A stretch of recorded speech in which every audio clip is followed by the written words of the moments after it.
l'équipe, on est dimanche et certains dimanches, on adore vous proposer des entretiens. Et aujourd'hui, Thomas, dans cet entretien, on va parler WNBA, on va parler basket féminin, on va parler avec Monique Aqua Makani. Ça va Monique, tu vas bien? Ça va très bien, merci et vous? Finaliste de WNBA, excuse-nous, en tant que titulaire, ça va? Ça va bien. On a quelqu'un parmi nous, Erwan. On a quelqu'un parmi nous, mais quand j'ai ouvert la porte tout à l'heure, on va commencer l'interview parce que je suis un peu touché dans mon ego, Monique. Il y a l'été des Jeux, l'été 2024, on a eu la chance, avec Jordan, sur une OP, de commenter un tournoi féminin où il y avait un tournoi de 1 contre 1. Et on t'a commenté, ou t'as détruit le tournoi d'ailleurs, c'est même pas marrant. On pense à cette pauvre fille en finale que t'as marbré. Et, oui, t'as détruite quoi, dans le sens basketball. Basketball parlant. Oui. On a fait une interview après. Et c'est nous là qu'on t'a découvert. Et quand j'ai ouvert la porte tout à l'heure, je fais à Monique ça, tu m'as dit enchanté. Tu nous as pas reconnus. J'ai une petite mémoire, Bah, quand on joue menace, c'est embêtant. Pour ma défense, des fois, ouais, mémoire sélective, on va dire. Allez, je sais pas comment ou pas. Donc, Monique, ce qui est marrant, c'est que nous, on t'a découvert sur ce tournoi de Jordan à ce moment-là, et puis on t'a redécouvert cet été, en fait. Alors, il s'est passé des choses en temps, on t'a redécouvert cet été, meneuse titulaire d'une équipe finaliste de WNBA. Raconte-nous un petit peu comment ça s'est passé. On va revenir sur le passage en France, mais je voudrais que d'abord qu'on aille sur le plus chaud, sur la WNBA. On t'invite au camp des Mercury. Raconte-nous.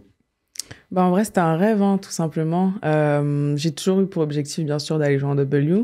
Mais avec, on va dire, le parcours que moi j'ai eu, forcément, plus t'avances, tu vois que t'es en Ligue 2 pendant 1 an, puis 2 ans, ça commence à reculer dans un coin de ta tête, tu vois. Donc, franchement, je peux dire que c'est arrivé au moment où je m'y attendais le moins. Ça, c'est une certitude.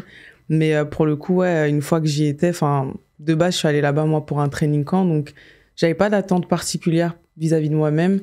Je me suis juste dit, vas-y, fais-toi plaisir, kiffe, et puis tu verras bien ce que tu vas forcément apprendre, en fait, parce que t'as rien à perdre. Et au final, ouais, j'ai tout gagné, hein, comme on dit. Donc ouais, non, franchement, c'était vraiment une expérience incroyable, je pense. Ouais. On en parlait tout à l'heure avec tes agents. T'es parti avec 2 petites valises et finalement, t'es resté pendant plusieurs mois. Ah ouais, j'ai fait shopping et tout là-bas parce que vous-même, vous savez, genre, c'est un environnement très médiatisé. Donc, il y a tout un truc derrière les tunnel fits, tout ça. Donc, il fallait que j'improvise aussi, tu vois, sur place. Donc, ouais, non, franchement, c'était la partie sympa. Mais ouais, non, c'est sûr que tout s'est enchaîné vraiment super vite, ouais. Il y a eu quelques blessés là-bas, notamment sur le poste de meneur, et très vite, donc, t'es introduit titulaire, et puis ça fit très bien avec cette équipe qui va aller jusqu'en finale. C'est ça. Je pense que j'ai juste su saisir l'opportunité qui s'est offerte, hein. Parfois, le malheur des uns fait le bonheur des autres, sans dire ça de manière méchante, bien sûr, mais ouais, pour le coup, j'ai été un très bon fit pour cette équipe-là. Et ouais, je pense que les qualités que j'avais aussi de manière intrinsèque, donc mes qualités athlétiques, m'ont beaucoup aidé à pouvoir m'installer, du coup pouvoir prouver et vraiment dominer en fait. Pour ceux qui te découvrent, t'es meneuse de jeu, athlétique, un vrai handle, on s'en souvient, meilleur dribble que moi, ça c'est, il n'y a pas de doute, c'est pas très compliqué, c'est même pas un compliment pour te dire. Parle-nous un petit peu du style de jeu que tu avais, tu sortais d'une grosse saison acharnée où tu avais beaucoup de responsabilités offensives, il fallait que tu scores. Parle-nous du rôle que tu as dû avoir là-bas du côté des Mercury, où il fallait un petit peu alimenter plus tes coéquipières. Ouais. Bah alors déjà, faut savoir que je suis meneuse de jeu c'est ma 2e année en tant que meneuse de jeu. Toute ma carrière, pratiquement, j'ai été poste 2-3. Et c'est vraiment dans ma dernière année à Charnay, ma 3e année, où avec le coach, j'avais parlé du fait de vouloir vraiment explorer parce que je me disais que j'étais dans les années où vraiment fallait prendre des risques, tu vois, et que si je voulais voir, entre guillemets, explorer mes limites, bah, c'était le moment ou jamais. Et vraiment, il a cru en moi à ce niveau-là. Il m'a vraiment donné, du coup, les clés un peu de l'équipe à ce moment-là. Donc, c'est pour ça que j'avais vraiment énormément de responsabilités. J'avais beaucoup la balle en main. Donc, forcément, ça a aidé à ce que je fasse des très bonnes stats, etc. Donc, qui a aidé aussi, je pense, à me faire repérer par les États-Unis. Mais du coup, ouais, mon rôle là-bas était pas totalement différent, mais presque. Parce que vraiment, c'était la dernière chose qu'on attendait de moi, c'était que je score. Au contraire, on attendait de moi que justement je sois plus dans l'organisation, monter la balle de manière safe, sans faire de perte de balle inutile, défendre fort, parce que la plupart du temps, si vous regardez bien, je gardais beaucoup les meilleures meneuses de l'équipe adverse, les gardes, les Sabrina Ionescu, Kelsey Plum, c'était mon dada et franchement, c'était super, franchement, c'était une expérience incroyable aussi.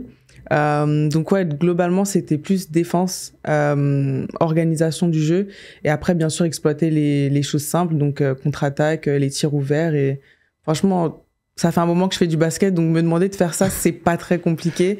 Donc ouais, non, c'était sympa. Tu t'es adapté super vite. Dès que t'es arrivé là-bas, t'as vu que le jeu était fait pour toi. On sait que ça va plus vite, il y a plus d'espace, c'est plus offensif aussi. Tu t'es senti en fait libéré à ta place là-bas direct?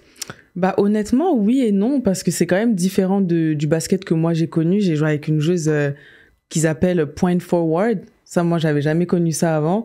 Et honnêtement, c'était vraiment intéressant à regarder. C'est les postes 4, hein. Poste 4. Je dis ça pour les gens qui oui, en effet, c'est ça. Oui, et puis qui est aussi en charge de leader le jeu. C'est un Draymond Green, c'est un Draymond Green. En fait, elle a la balle plus que la meneuse, en fait, globalement. C'est plutôt LeBron James que Draymond Green, c'est lui qui a inventé ce truc-là, on va dire. C'est grâce à lui. Exactement. Et ouais, non, c'était un style de jeu différent. Il y avait un peu de... je pense, une philosophie en mode... les postes sont pas vraiment importants, en fait. C'est plus dans ce que tu vas apporter qui va faire que tu vas rester ou non sur le terrain. Et ouais, après, moi, je pense que, comme j'ai dit, mes qualités, ce que j'ai toujours travaillé quand j'étais jeune, donc la défense, les choses simples qui sont en réalité difficiles, on va pas se mentir, parce que c'est quand même les meilleures joueuses du monde individuellement. C'est ça qui a fait que j'ai pu me démarquer des autres, parce que offensivement, il y a des joueuses qui étaient aussi fortes que moi, voire même peut-être meilleures, mais défensivement, il n'y avait pas meilleur que moi à mon poste, et ça, je suis très très fier de le dire, donc ouais. Tu sais que, excuse-moi, tu sais que quand tout à l'heure on racontait tes débuts en NBA, en fait, il y a un parallèle qui est assez évident, c'est celui avec Tony Parker. Alors oui, Tony Parker n'est pas arrivé au training camp à San Antonio, mais il est arrivé alors qu'il y avait du monde troisième meneur, et il y a Terry Porter, etc., des gars qui sont un peu référencés, et puis en fait Popovich lui donne sa chance très rapidement, au bout de 10 jours, on va dire, au bout de 5 matchs, il devient un meneur titulaire, et ça se passe très bien pour lui. Donc t'as vraiment cette affiliation avec Tony Parker là, sur ta première année. Ok, je l'accepte celle-là. Je la prends. Attends, il est champion au bout de 2 ans, je te souhaite la même chose en tant que titulaire. Hein. Alors, si Dieu veut. Pour le coup, t'as pas été championne, mais t'as été finaliste. C'était prévu comme ça dans le plan des Mercury d'aller si loin comme ça en play-off? Je pense que l'équipe qu'ils ont construit, oui, avait ces ambitions-là. Après, si c'était pour cette année, je ne pense pas, parce que, en effet, quand tu construis une équipe, tout le monde sait que il faut du temps pour créer on va dire, une certaine alchimie, etc. Donc, je dirais pas que l'objectif était que ça se fasse tout de suite, mais par contre, dans la saison, en fait, il y a un truc qu'ils ont fait qui nous a aidés, mais qui a été du coup, on va dire, mauvais pour les autres équipes, c'est qu'en fait, ils nous ont tout le temps sous-estimés, en fait. Et c'était tout le temps, le Mercury n'était pas attendu, le Mercury ici. Et ça, en fait, nous, on l'a utilisé en mode, c'était une force, en fait, tu vois. Ok, vous nous attendez pas, ok, cool. On va vous montrer qu'on peut. Et en fait, c'est comme ça que petit à petit, au fur et à mesure, en fait, avec les victoires qui s'enchaînaient, nos objectifs, je pense, ils augmentaient aussi. Et en fait, on s'est dit, sky is the limit, tu vois. Donc, avec l'équipe qu'on avait, on avait du talent vraiment partout, et on a joué sur ça, je pense. C'était ça notre force du début à la fin. Il y a eu un déclic à un moment donné dans la saison, en saison régulière ou en play-off. Il y a eu un moment donné où vous vous êtes dit, franchement, on peut le faire, on peut aller au bout. Mais franchement, dans les vestiaires, je dirais que après les 3-4 premiers matchs de la saison, parce qu'en fait, on a eu des blessés très vite, comme vous l'avez dit, et on a vu que le coach, il avait une volonté de vraiment donner sa chance à tout le monde, et on avait vraiment, on va dire, une certaine complémentarité, c'est-à-dire que chacun savait son rôle sur le terrain et dans l'équipe. Et à chaque fois quelqu'un rentrait, c'était un plus, à chaque fois. Et en fait, on a ce truc-là aussi que on avait une équipe qui était constituée de pas mal de rookies que personne ne connaissait. Et donc, quand on ne te connaît pas, tu as aussi cet avantage de tu peux surprendre. Et en fait, on a beaucoup de nos joueuses qui ont réussi à surprendre dès le début. Et c'est là qu'on s'est dit, ah ouais, si quand nos joueuses premières ne sont pas là, on a quand même des joueuses qui sont capables de surprendre, on peut pas nous arrêter, tu vois. Donc, ouais, non, franchement, ça nous a donné beaucoup de confiance, je pense. Tu joues quand même avec l'une des meilleures joueuses de tous les temps aussi. Tu joues avec l'une des boss du game. Non, clairement. Raconte-nous un petit peu, j'ai envie de savoir, parce que tu sais, souvent chez les garçons, on dit, t'arrives, il y a un leader de vestiaire, il y a un gars, il est en place et tout. Est-ce que c'est la même chose quand t'arrives dans un vestiaire WNBA avec des gens aussi référencés? Clairement. En vrai, tu le sens, parce que pour moi, parfois un leader, ça n'a pas besoin d'être dit, en fait. Tu sais, c'est par la présence de la personne, par son éthique de travail, par les mots qu'elle peut avoir à certains moments précis, parce que c'est pas forcément tout le temps leader vocal ou technique, mais c'est vraiment une présence globale. Et tu te dis, ouais, non, t'as envie de d'écouter, d'apprendre et de rester à ta place pour l'instant. Parce que moi, par exemple, c'est des choses auxquelles j'aspire aussi, mais je suis consciente que il y a des étapes, tu vois, par rapport à ça. Et je suis très à l'aise avec le fait de rester, on va dire, à mon rôle de rookie qui était cette année, par exemple. Et donc de regarder et d'apprendre de plus grand que moi et ensuite arriver à ces échelons-là. On va quand même dire son nom, hein, notre amie, la leader de vestiaire, quand même. Alyssa Thomas, ouais. Voilà. Tu vois, mais ce que je veux dire, c'est est-ce que quand on est rookie en WNBA, c'est comme chez les garçons, est-ce qu'ils font des trucs relous à remplir ta voiture de popcorn, à peut-être faire amener des donuts ou ce genre de choses? Non, moi, c'est tout l'inverse. Moi, c'était, on avait par exemple le concours du milieu de terrain. Donc à chaque fois avant chaque match, on faisait un concours du milieu de terrain, le gagnant gagnait $100. Et en fait, pendant je pense les 5 premières, je perds tout le temps, mais je me retrouve toujours avec $100 parce que je suis la plus jeune et c'est en mode qui est la plus jeune et tout. Ok, gratuit, sans rien faire. Et franchement, ça, c'était excellent. Et pour ma part, j'ai vraiment trouvé qu'elles étaient hyper bienveillantes à mon égard.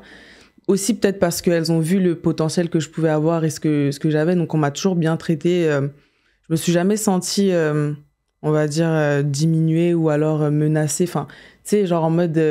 ou à l'écart. Ouais, c'est ça, grande, petite, pas spécialement. Donc, ça a aussi aidé à mon intégration, je pense. Raconte-moi les playoffs. On sait que chez les garçons, nous, on suit les garçons depuis des années. L'ambiance playoff, c'est quelque chose. Les finales, c'est quelque chose. Est-ce que tu as senti aussi cette espèce de changement d'atmosphère incroyable? Parce que, on va en parler tout à l'heure, la WNBA est en train d'exploser, de devenir une ligue incroyable. On voit des atmosphères dans les salles sur ces derniers playoffs aussi. Raconte-nous un petit peu ce changement de championnat carrément. Terrible. Franchement, j'ai une petite anecdote pour ça.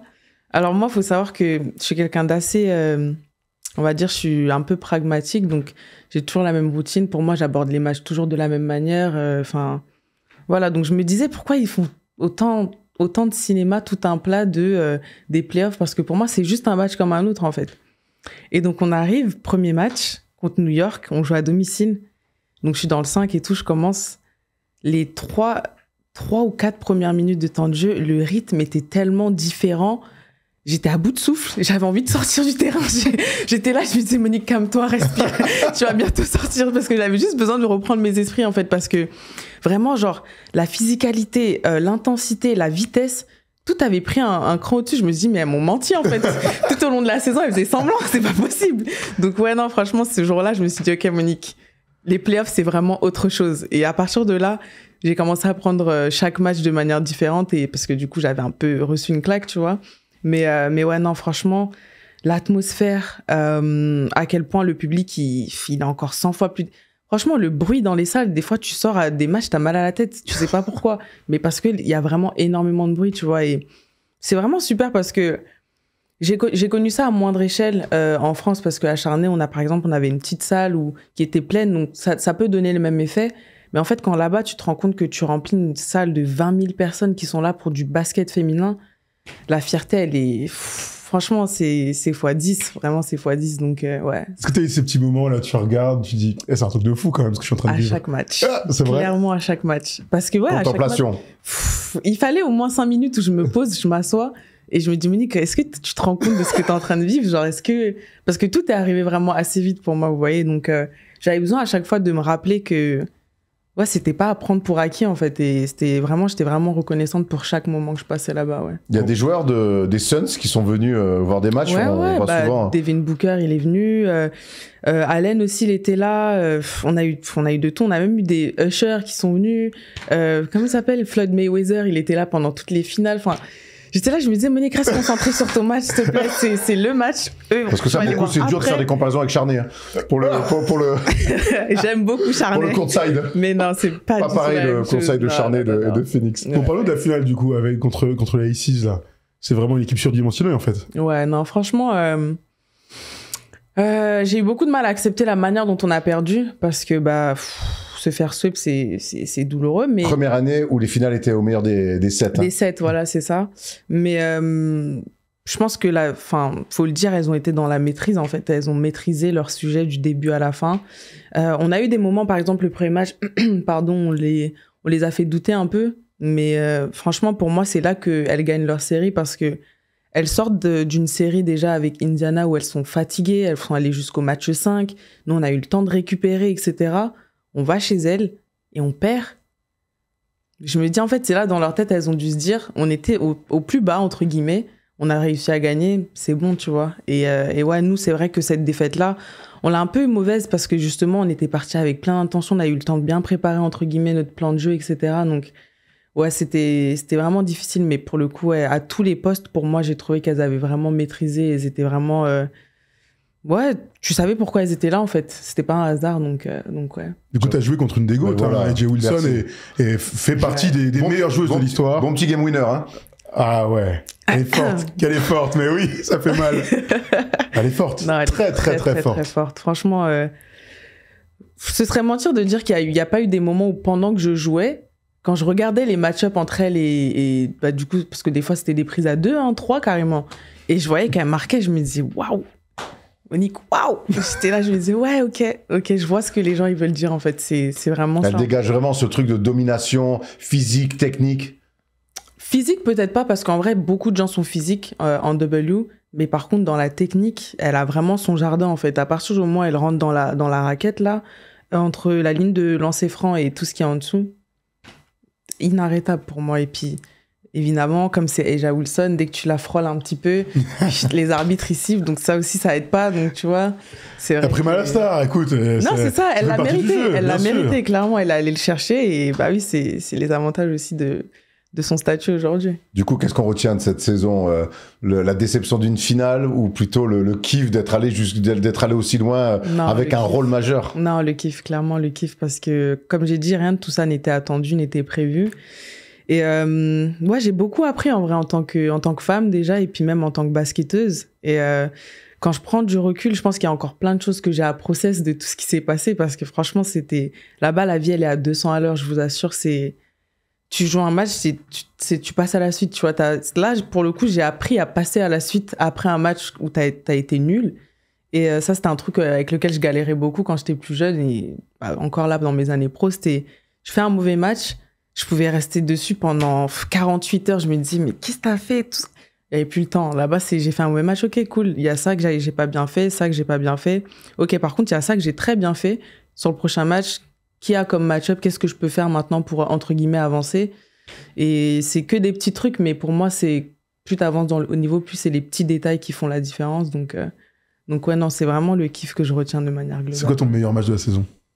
Raconte-nous. Mon match contre New York, je pense.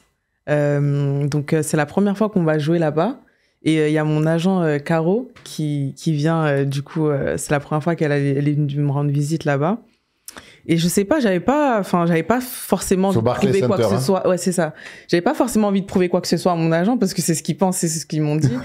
Mais ce match-là, vraiment, j'étais en mode, je prenais tout ce que la défense me donnait. En l'occurrence, ils me donnaient tous mes jump shoots ouverts et c'est là où je suis un peu le plus efficace.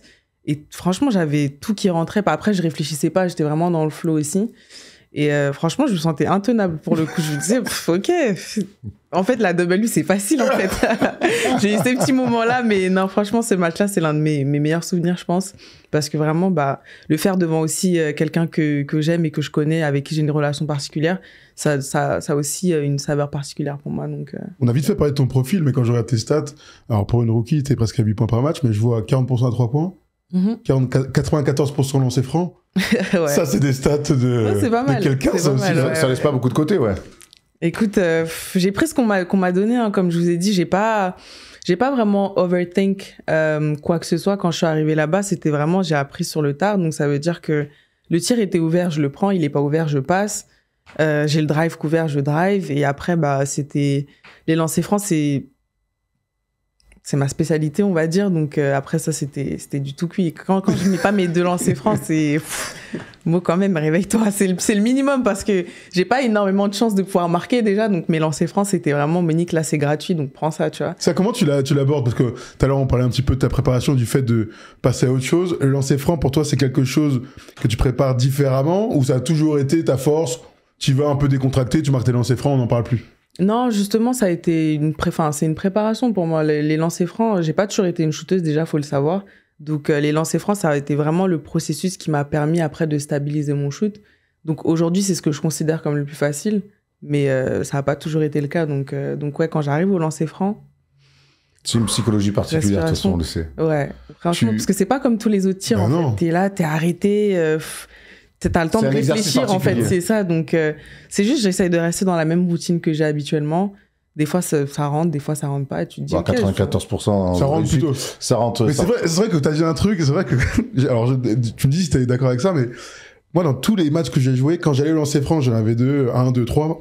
Je me disais toujours, vas-y, c'était point facile. Et c'est exactement pour ça qu'après, je l'ai raté. Tu vois ce truc de, tu peux pas rater, c'est les tirs faciles. Et là, j'ai raté le premier, attends, tu te mets une petite pression, en général, tu mets le deuxième. Mais tu vois ce truc d'arriver à switcher c'est des points faciles, il faut que j'y aille détacher. Non, en fait, tu rates ton premier. T'étais pareil, toi aussi? Moi, je m'étais dedans, on lançait, t'étais bien placé pour le savoir. Non, mais moi, j'ai exclu Steph Curry, non, mais attends, il a jamais raté, alors je vais prendre ça live. Comment tu sais? Tu disais que la WNBA, ça t'a fait progresser comme joueuse, mais comme femme. C'est une ligue qui est en train d'exploser, sportivement, mais pas que. On voit qu'il y a un combat qui est mené, on voit beaucoup de joueuses prendre la parole, prendre le lead. On voit des joueuses aussi s'émanciper en dehors des terrains, faire plein de choses. On parle d'Angel Reese, Nafisa Collier notamment. Il y a tout un consortium de filles qui veulent complètement s'émanciper et dire on veut être considéré comme on doit l'être. T'as senti toi aussi que cette ligue elle est en pleine mouvance par rapport à ça, qu'il y a une certaine frustration chez les filles pour que la WNBA les considère comme elles le doivent? Ouais, totalement. Surtout dans l'aspect de se dire quand tu regardes l'effort qui est fourni, on va dire par rapport au basket masculin aujourd'hui à l'échelle féminine, on produit tout autant d'efforts en fait que les garçons, même si c'est pas le même résultat, on va dire de manière visible sur le terrain, parce que bien sûr c'est pas le même jeu, mais aujourd'hui pour moi j'ai l'impression que ce qui est demandé c'est la considération et une certaine récompense de l'effort fourni en fait, parce que vraiment il y en a c'est toute leur vie, elles se donnent vraiment dedans et logique que tu aies envie d'être reconnu à ta juste valeur en fait, tout simplement. Et tu as senti toi que c'est une ligue qui est en train d'évoluer, mais qui en fait quand on voit les filles qui montent au créneau, on a l'impression qu'elles se battent plus que pour la WNBA, qui se battent même carrément, ça dépasse le cadre des frontières, c'est le sport féminin même qu'on veut mettre en avant. Avec la W, oui, parce que je pense que aux États-Unis aussi, les États-Unis c'est aussi un contexte différent. Je pense qu'avec, je pense qu'il y a eu l'émancipation aussi du foot chez les femmes déjà, et ça a encouragé aussi les femmes dans le basket à vouloir aussi advocate for themselves. Pardon, je sais pas pourquoi des fois il y a l'anglais qui sort. T'inquiète pas. Désolée. On est allé à l'école, on peut comprendre ce que tu dis. Ouais, donc bref, et donc non, je pense que vraiment j'ai vraiment senti cette volonté d'enlever le stigma qu'il y a depuis des années en fait par rapport à la femme dans le sport, et vraiment moi c'est quelque chose qui me touche, donc forcément non, franchement j'espère en tout cas que avec les années qui vont venir, peut-être que ça sera pas nous, mais les années à venir, ça pourra aboutir. Ouais. Vous vous battez pour celle d'après. De toute façon, on est tout proche d'un lockout, faut se le dire. Il y aura des renégociations sur le partage des revenus et des salaires. Quand on voit Nafisa Collier, donc qui se fait éliminer en finale de conf, qui fait une presse-conférence, moi je fais comme toi, tiens. Conférence de presse. Conférence de presse. Elle vit à Phoenix depuis. Moi j'avais été bagnolé par contre. Et qui honnêtement détruit la commissionnaire WNBA. Quand toi tu vois ça, non, c'est quoi ta réaction? Non, je me dis elle a du courage. Elle a du courage, et puis tu sens que c'est une cause qui la touche vraiment, quoi. Tu sais, c'est parce que tu prends pas le risque de faire ça si c'est un petit accord de rien du tout, parce que c'est quand même Nafisa Collier, tu vois. Donc je pense que c'est vraiment dans une question de principe aujourd'hui, et quand ça touche aux principes et aux valeurs, forcément c'est plus profond, et t'as vraiment envie de marquer le coup. Donc, vous en parlez entre vous dans le vestiaire, etc. Il y a des discussions tout au long de la saison? On en discute dans le sens de il faut que tout le monde soit involved, tout le monde sache ce qui est en train de se passer. Donc forcément, on se tient au courant de ce qui se passe. Forcément, on a des chefs, entre guillemets, qui nous représentent, et donc qui sont censés nous transmettre aussi certaines informations pour que derrière, nous aussi, on puisse aller participer à certains Zooms. Parce que, en fait, il faut oublier personne, tu vois. Je sais qu'elles avaient dit à un moment donné qu'il y a... Aujourd'hui, on en est là parce qu'il y a quelques années, quand le dernier accord a été, on va dire, négocié, il y a quasiment personne qui était au courant et qui était présent, en fait. Donc, du coup, on a juste pris ce qu'ils nous ont donné. Et aujourd'hui, l'objectif, c'est que c'est pas quelque chose qui se reproduise. Donc ouais. J'ai envie qu'on aille sur un truc un peu plus léger, un peu plus cool, toujours autour de la WNBA, qui communique beaucoup. Tu l'as dit tout à l'heure, les outfits. Quand on arrive à la salle, je t'ai vu arriver avec un t-shirt de Shadé sur un poste du Mercury. En plus, je sais que tu chantes. Je vais pas te demander de chanter Smooth Operator, mais dommage parce que j'ai ramené toute ma troupe de gospel là derrière. Alors, attends, j'ai une gratte sèche là, on va se faire un petit truc à cappella comme ça. Parle-nous un petit peu justement de ces préparations de match où tu sais qu'en fait tu peux pas arriver ghetto quoi. Ah oui. Enfin, il y en a qui le font, qui arrivent en survêt, mais. Oui, bah, personnellement, j'ai parlé pour ma part. À la fin, j'étais à court d'idées. Et puis, tu sais, quand t'es concentré sur les playoffs, j'étais en mode, ok, Monique, c'était ta rookie year. Pas de pression. Le plus important, c'est de prouver sur le terrain. Après, on en reparlera. Mais c'est vrai qu'il y en a, c'est clairement leur image de marque, tu vois. Non, ça arrive talonné, jupe, tac, full face, tout. Et franchement, moi, je trouve ça beau à voir, tu vois, parce que, bah, on oublie le fait que parfois, bah, on est quand même des femmes qui aiment s'apprêter, qui aiment prendre soin d'elles, etc. Donc, ça, c'est le truc que j'ai retrouvé là-bas. Bien sûr, par rapport à la France, c'est à l'excès parce que les États-Unis, c'est toujours dans la disproportion. Merci. Mais non, franchement, je trouve ça vraiment sympa. Franchement, ça rajoute un truc en plus, en fait. Donc ouais. Et les États-Unis, alors, du coup, ta vie là-bas, c'est le grand choc. T'es né au Cameroun, t'as vécu en France, t'es à Phoenix maintenant. Nous, Phoenix, bon, alors, les garçons, on sait que Phoenix, c'est une bonne ville pour faire la fête. Ouais. On sait que par exemple que Arizona State, c'est le campus le plus wild des États-Unis. Je suis pas sûr que tu aies pu l'expérimenter. Non, j'ai pas ça. Mais parle-nous de la vie un petit peu à Phoenix, dans cet état particulier où il fait très très chaud. J'allais dire ça déjà en premier, c'est un état où il fait hyper chaud, l'Arizona. Et enfin à Phoenix notamment, pour moi les gens ils vivent que la nuit quasiment parce que bah, la journée tu peux pas sortir, surtout je sais pas au mois de juillet là, tout ça. Franchement, même au Cameroun, il fait pas aussi chaud. Je vous assure, je n'ai jamais vu ça de ma vie. Et franchement, je restais chez moi tout le temps. Après, on a de la chance parce qu'on a des très très bonnes conditions, on a des bons appartements, il y a la piscine au-dessus, t'es hyper bien logé. Nous, on était nourris, logés, blanchis. Enfin, notre franchise, elle a été élue meilleure franchise de W cette année. On a un chef à disposition, on a nos infrastructures, c'est les meilleures. Enfin, à tous les niveaux, j'ai expérimenté un choc qui était vraiment genre multidimensionnel, j'ai envie de dire, mais pour le meilleur, on va dire. Donc non, franchement, ce que j'ai connu là-bas, en fait, ça donne qu'une envie, c'est d'y retourner parce que bah, là-bas, t'as qu'une seule chose à penser, c'est juste jouer sur le terrain, jouer au basket, quoi. Donc vous vivez toutes dans un même grand building, c'est c'est ça, avec vraiment le top du top. Il y a que vous les joueuses ou il y a non, il y a aussi des gens un peu. Oui, il y a d'autres gens, mais c'est quand même sécurisé. Ça veut dire que, enfin, ils s'assurent que ce soit pas des gens qui sont en mode des fans là, qui soient, tu vois. Donc ça c'est bien aussi. Mais pareil, même niveau voiture, on a les dernières. Je m'y connais pas beaucoup en voiture, hein, mais je sais que c'était genre les BMW, je ne sais quoi, avec des. J'ai dit, donnez-moi juste les clés sur le reste, là, on en reparlera, mais elle était là, non, mais oui, moi, c'est les classes A et tout, c'est super. J'ai dit, ouais, cool, franchement, mais je ne connais pas, en fait. Là, ce que tu viens de dire, ça, tu te connais vraiment pas, parce que là, tu t'es mélangé. On est dans W classe A. Ouais, c'est Mercedes. C'est allemand, vas-y, ça, c'est des bonnes voitures. C'est des très bonnes voitures. C'est des très bonnes voitures. Voilà. Tu nous parles du top, puisque tu as connu le top sur le terrain et dans les infrastructures. Tu n'as pas toujours connu le top. Ouais. J'aimerais qu'on revienne un petit peu sur ton parcours, parce que tu es passé par la Ligue 2, tu es formé à Lyon, c'est ta ville quand tu es arrivé du Cameroun, là où tu as grandi. Ouais. Ça n'a pas été simple déjà de découvrir la Ligue féminine et en plus d'aller en NBA. Parle-nous un petit peu de tes débuts, espoir, ta transition, tu as dû partir à Nantes, tu as dû aller dans les divisions inférieures. Ouais, c'est vrai que mon parcours, il est assez atypique, mais c'est ce qui fait ma force aujourd'hui. J'ai commencé, si je pars de quand j'étais en esport, du coup, j'ai été formée au centre de formation de l'Asvel. Et ils m'ont donné ma chance quand même, l'équipe pro. Donc, j'ai fait quelques entrées avec les pros. Mais j'ai très vite compris que ça allait être compliqué parce qu'à l'époque, les roosters, c'était Marine Johannes, c'était Gabi. Et bon, j'étais dans le même spot qu'elle, et forcément, ça allait être très compliqué. Donc, à l'époque, il y avait Valérie Demory, c'est le coach qui m'a donné ma chance, qui a vraiment cru en moi.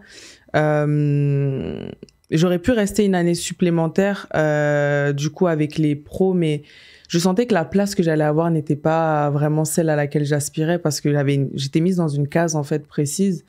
Et c'est là que, avec mon agent, Caro, on a discuté de quel genre de rôle je voudrais avoir, en fait, dans une équipe. Et c'était très clair. Moi, j'ai toujours su que je voulais être une joueuse qui a de l'impact, qui est vraiment considérée comme joueuse majeure dans une équipe. Une croqueuse, quoi. Non, J'ai jamais vu un croqueur dire ouais, ça va, je suis un croqueur. Tu peux pas dire. Même Kobe, c'est non. C'est pas ça. Mais voilà, en gros, avoir vraiment un réel impact. Et donc, c'est là que j'ai du coup choisi d'aller en Ligue 2. Et encore, à l'époque, je signe en Ligue féminine, du coup, à Nantes. Mais en fait, dans la saison, elles finissent par descendre.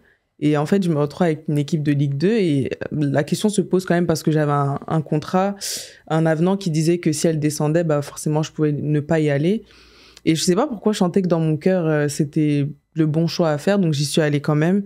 J'ai passé une très belle saison individuelle. Franchement, j'ai plutôt fait des très bonnes performances, tellement qu'au bout des 5 premiers matchs de la saison, je crois que je tourne à peut-être 18 ou 19 points de moyenne. Et il y a Angers, un club juste à côté, qui fait les yeux doux. Mais je décide par loyauté et un peu parce que je me suis engagée de ne pas partir. Et donc, cette année-là, malheureusement, on descend en 3e division.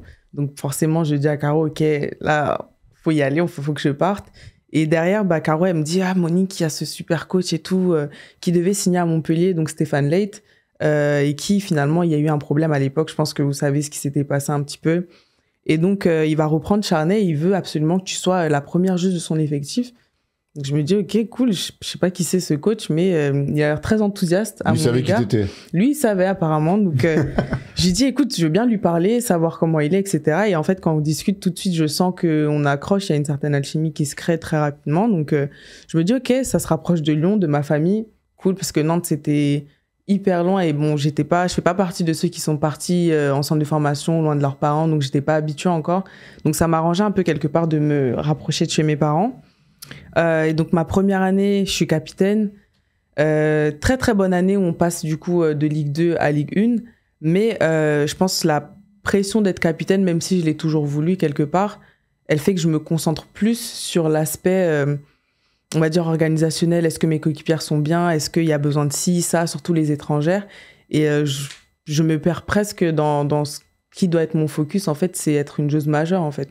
Et donc, la 2e année, c'est marrant, avec Stéphane, il me dit, écoute, j'ai bien réfléchi, je sais pas ce que t'en penses, mais je pense que cette année, je veux bien te dédouaner du capitanat, dis-moi ce que t'en penses. C'était vraiment une discussion. Et en fait, ça s'est fait naturellement. Je lui ai dit qu'en effet, j'étais d'accord avec lui que ça m'avait pas aidé à me concentrer vraiment sur le basket. Et donc, je pense que c'est là que tous les verrous ont sauté. Hein. Dès que ça, entre guillemets, ce poids-là, je l'ai enlevé de mes épaules. C'est ma première saison en Ligue. Je fais déjà des bonnes choses. Donc là, on commence un petit peu à parler. Monique Macani, par-ci, par-là. Cool. Mais derrière, je suis pas satisfaite. Et je me dis, j'ai encore envie de vraiment m'asseoir, en fait, montrer que j'ai ma place ici et que je peux vraiment dominer. Et donc, la saison dernière, c'est ce que j'ai fait où j'explose un petit peu. J'ai pas atteint mon objectif d'être MVP de la saison, mais j'étais quand même dans le 5 majeur et j'ai fait quand même j'ai permis à mon équipe surtout d'aller jusqu'en demi-finale de championnat. Et après, derrière, c'est là que la W est arrivée aussi. Donc ouais, ça s'est fait vraiment progressivement, très lentement. Et oui, par moments, je mentirais si je disais que j'ai pas été impatiente. Mais t'es frustrée par moments d'être. Tu disais, je veux mieux que ça. Enfin, j'aimerais être au moins en Ligue. J'aspirais à mieux, en fait, ouais. C'est ça. Mais peut-être trop tôt, du coup, parce que du coup, j'estime que ça arrive au meilleur des moments. Mais ouais, c'est vrai que quand t'es jeune, surtout, moi, je fais partie d'une génération des 2001. Chez les filles qui étaient vraiment très fortes, on a eu des Kendra Chéri, des Ilana Rupert, des Marine Fautou, Janelle Salin.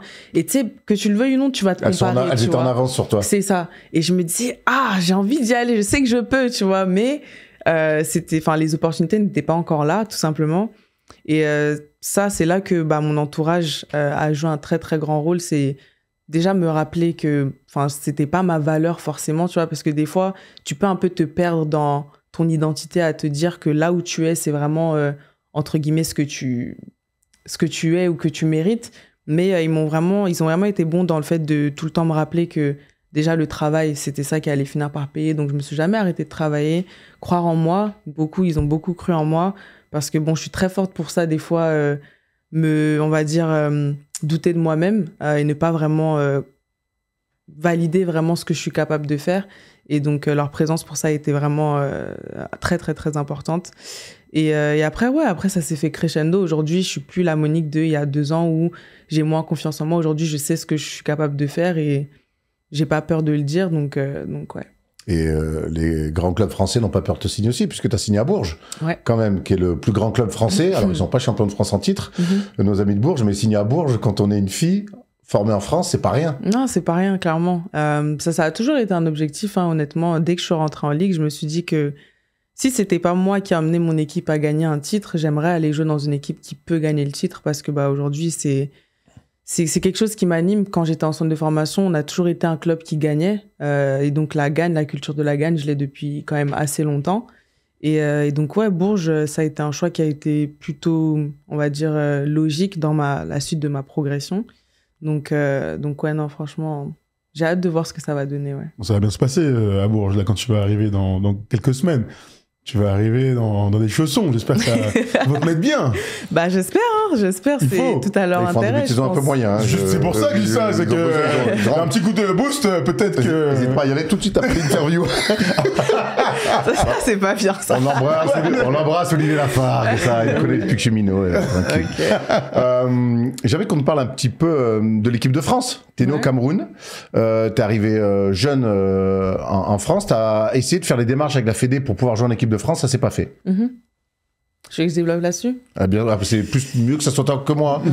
Ouais, l'équipe de France, ça a toujours été un objectif quand je grandissais, parce que j'ai été formée en France. Le basket, je l'ai connu en France. Donc forcément, tu te dis que c'est la logique, quoi. Et donc, je pouvais pas, entre guillemets, être française avant mes 18 ans, parce que mes parents n'avaient pas la nationalité et ne voulaient pas l'avoir. Donc, j'ai attendu mes 18 ans. Et en fait, quand je les ai eus, j'ai eu une première sélection avec donc un an d'avance, les 2000 à l'époque, mais il y a eu le Covid. Donc, du coup, ça a été mis de côté. Et l'année d'après, du coup, c'était avec ma génération. J'ai été rappelée, donc trop contente et tout. On fait toutes les démarches, etc. Mais malheureusement, ils me disent, vraiment au dernier moment, juste avant le premier rassemblement, on peut pas on peut pas te sélectionner finalement. Et tu sais, tu t'essayes de savoir pourquoi, c'est quoi les raisons et tout. Et jusqu'aujourd'hui, j'ai toujours pas eu de raison valable. Et je pense que c'est à ce moment-là que s'est fait le choix dans ma tête de me dire, c'est poser la question de me dire, est-ce que j'ai envie d'attendre qu'on me donne ma chance quand j'ai peut-être 23, 24 ans. Et encore là, je sais même pas si ça va tenir compte de vraiment ce que je suis capable de faire. Parce que là, si vous me dites qu'il n'y a pas de raison, je sais pas si dans 3, 4 ans, il y aura une raison aussi, tu vois. Ou alors, je vais du coup dans mon équipe nationale, le Cameroun, qui aussi était présente depuis mes 18 ans, qui voulait que j'aille là-bas. Mais en fait, par orgueil personnel, j'avais envie de montrer à la France que je pouvais, en fait, tu vois. Et je pense que c'était pas un très, très bon moteur. Et c'est là aussi, encore une fois, mon entourage a joué un bon rôle de me dire, OK, regarde les 2 moteurs. Et il y en avait un, c'était clairement le choix du cœur, parce que je suis très attachée à mes racines camerounaises. Et aujourd'hui, je pense que si on me connaît, on sait que Monique, je ne jure que par ça. Et de l'autre côté, c'était l'orgueil de prouver que j'étais capable de jouer en équipe de France. Et je me suis dit, sur le long terme, le meilleur moteur, c'est le cœur. Donc, j'ai choisi le cœur. Et aussi parce que, par respect pour mon pays, j'avais pas envie que ce soit un choix par dépit, tu vois, de dire, je suis à mes 25 ans, parce que vraiment, l'équipe de France ne veut pas de moi. Je me retourne à l'équipe du Cameroun. J'avais aussi envie, par aussi fierté et orgueil personnel, me dire que c'était un choix personnel de ma part de laisser l'équipe de France parce que j'avais pas eu ma chance et aller jouer en équipe du Cameroun. C'est des choix pas simples, on imagine. La binationalité, on voit beaucoup ça avec certains foot aussi. Hein. La binationalité, tout à fait. Ouais. Mais non, c'est vrai que je comprends ce que tu dis, parce que en fait, ton cœur de sportif, quelque part, t'a amené vers l'équipe de France. Toutes tes copines sont en équipe de France. Tu les vois jouer les JO. Maintenant, le but, c'est de jouer contre elles aux JO avec le Cameroun. Exactement. C'est ça l'objectif. 2028 à Los Angeles. Oui, il faut. On parle des équipes de France, des joueuses de l'équipe de France. Ça va, la colonie de vacances française en WNBA? C'est incroyable, ça. Qu'est-ce que tu veux dire, en fait? Ce que je veux dire, c'est que je vois toutes mes copines. Elles sont nombreuses. Et elles se régalent. Ça me fait penser à une colonie de vacances. Voilà. Sans être péjoratif. C'est pas une folie, ça aussi, de jouer contre toutes les filles, toutes les Françaises, là? C'est dingue. Franchement, ça montre à quel point la France a vraiment beaucoup de joueuses avec d'énormes potentiels et de talents. Et, pour des personnes comme moi, par exemple, qui étaient dans une franchise où je connaissais personne, rien me rappelait la France, dès que je jouais contre Golden State, par exemple. Ouais, elles sont 19, on peut le dire. 3. Elles avaient tellement de la... Ouais, c'était 3. À un moment donné, 4 aussi avec Minia qui était Oui, là. il y avait Minia aussi, c'est ça. Et donc, ouais, déjà, je me dis... T'as fini à Connecticut, à Minia. Ouais, c'est ça. Donc, les revoir, de me dire, OK, au moins, je peux parler ma langue déjà, et puis c'est plus familier, etc. Donc, c'était vraiment sympa. Et puis, de voir que tout le monde, en fait, arrivait à s'épanouir au final, parce que tout le monde pouvait jouer, etc. C'était vraiment... Ouais, non, vraiment, tu c'est vrai peux que les être fier. Hein. filles ont un peu plus de succès que certains garçons en NBA. C'est-à-dire non. Ah, les rookies, tu veux dire? Voilà. Ah, les rookies, ouais. La saison est longue, moi, ça vient de commencer. Contrairement à elle a fini sa saison. Donc. Monique, on parle beaucoup de basket, mais t'es une très bonne basketteuse du haut de tes 24 ans, mais tu aurais pu être aussi une lionne au foot. Ah oui. Parce que t'as commencé, quand t'arrives du Cameroun, tu joues au foot. Ouais, je jouais au foot. Bon, faut savoir que j'ai grandi dans un milieu très masculin. J'ai des grands frères, j'ai pas de sœurs. Enfin, du coup, très garçon manqué. Et le sport le plus simple à faire quand t'es au Cameroun, c'est le foot. Et donc, quand j'arrive ici, malgré que j'ai commencé le basket, je joue toujours au foot dans le petit parc à côté de chez moi. Et comme j'étais la seule fille tout le temps, mon père était souvent dans le parc à côté à me surveiller. Et donc, une ou deux fois, il y a un recruteur, en fait, qui donc remarque que c'est mon père qui est assis là. Donc, il va le voir. Et il lui dit, ouais, on est intéressé par votre fille, on aimerait beaucoup la faire venir sur notre campus, lui faire des tests, tout simplement. Donc, on rentre à la maison, mon père, on s'assoit, hyper content. Il me dit, ouais, et tout, écoute, il y a le sectionneur de l'OL qui est venu me voir pour me dire que, voilà, il était intéressé. Qu'est-ce que t'en penses? Je dis, rien, papa, ça m'intéresse pas, quoi. Je suis pas intéressée et tout. Et il me regarde, je sens la déception, en fait, dans son cœur. Mais vraiment, ouais, j'étais pas intéressée parce que je pense que le basket, c'était quelque chose de nouveau, en fait. Et quand t'es enfant, t'es plus, on va dire, c'était quelque chose la nouveauté. Qui m'excitait, la nouveauté, tout simplement. Et j'étais en mode, ouais, le foot, je connais déjà, c'est bon, tu vois. Et par contre, je peux vous dire que quand j'ai eu mes années où j'étais en Ligue 2 à galérer et tout, pendant quelques années, je me suis dit, j'aurais dû choisir le foot. J'aurais dû prendre le foot. C'est là où on revient au doute que tu peux avoir. Ah ouais, clairement. Ton doute profond. Je vois tout à fait ce genre de réflexion seul chez toi dans le noir en te disant, mais si j'avais joué au foot, ma vie elle aurait été différente. Alors que en deuxième division, elle est pro et tout. Non, mais surtout que j'avais été, du coup, dans l'environnement, le collège où j'étais, Saint-Louis-Saint-Bruno, c'était le collège, du coup, de sport-études avec donc les footeux, etc., où on a grandi ensemble, en fait. Et quand je jouais contre elle, même à l'époque, je faisais encore du basket, mais on jouait ensemble dans la cour de récré, tout ça. J'avais le niveau. Et je me disais, mais purée, Monique, tu serais millionnaire aujourd'hui. C'est une blague ou quoi? Mais non, franchement, c'est juste anecdotique. Pas encore. Voilà, ça, c'est les réponses. Attends les nouvelles négos, voilà, ça, c'est l'ambition qu'on veut. Mais t'as gagné des contacts du centre de formation à Lyon. Tu me disais que... T'es pas pote avec un mec qui joue au PSG, d'ailleurs, maintenant. Qui est plus trop bienvenu à Lyon, hein. Oui. Malheureusement. Mais oui, Bradley Barcola, c'est un très, très bon ami à moi. Ryan Cherki aussi, je connais. Un peu moins. Je connais aussi Selma Bacha, avec qui on a joué aussi ensemble. Enfin, ouais, non, Lyon, on a un très, très bon... C'est un bon terreau de sport. C'est un bon terreau de sport, en effet. Troisième meilleur club de France, c'est pas mal. Troisième meilleur club de France, à discuter avec Monaco. Mais bon, c'est un autre débat. Avec Monaco, t'as raison. Mais alors, il y a Bradley Barcola, il y a Ryan Cherki, etc. T'as raison, mais t'es quand même pote avec quelqu'un de plus important en termes de sportif. Quelqu'un... Okay. Si on te demande... Oui. Dans ton répertoire, quel est le numéro le plus clinquant, le plus clinquant, tu vas nous dire qui? J'ai Jimmy Butler. Ah là, c'est pas mal. T'as rencontré, t'es devenu pote, gentiment, hein. T'es devenu pote avec Jimmy Butler. Ouais. C'était, ça c'est encore une fois concours de circonstances, hein. C'est des opportunités. Mais on a eu un break de 3 jours avec du coup la W. Et donc, je suis devenue très amie avec une de mes coéquipières qui s'appelle Satou Sabali. Et on a voulu aller à San Diego comme ça pour juste s'évader un petit peu. Et en fait, elle est amie déjà directement avec Jimmy. Et donc, ça fait que là-bas, en fait, Jimmy, il a une maison à lui. Je crois qu'il est même patron d'un club de foot sur place parce qu'il aime beaucoup le foot aussi. Et on se retrouve à aller chez lui. On avait 3 jours. Les 3 jours, on les a passés limite chez lui parce que bon, la maison, vous imaginez que... Oui, il peut accueillir. On imagine la maison. Il peut accueillir, on imagine la maison. Lui, il est millionnaire pour le coup. Pas de doute, ouais. C'est pour ça que je sais que je le serais aussi, tu vois. Mais ouais, non, franchement, vraiment super sympa, vraiment très simple aussi. Après, je me doute que forcément, au début, t'es réticent parce que tu connais pas les gens. Donc voilà, mais franchement, tout de suite, on a commencé à jouer au domino, par exemple. Il aime beaucoup le domino. Il m'a appris les règles. On était dans la même équipe, on les a tous tapés, on les a fouettés. Donc ça a joué dans notre cohésion à nous deux aussi, tu vois. Donc ouais, non, mais vraiment, c'est un très bonne personne. Donc ouais, ça, c'était une belle rencontre. Ouais. C'est lourd le basket, tu vois, les opportunités. La vie en général, regarde. Dans des endroits, tu vois, ouais. Regarde, toi, si t'avais joué au foot à Lyon, t'aurais pas rencontré Jimmy Butler. C'est vrai. Ça, c'est clair. Donc, je retire ce que j'ai dit. Voilà. Monique, t'as 24 ans, tu vas te faire finaliste WNBA, tu viens de signer à Bourges.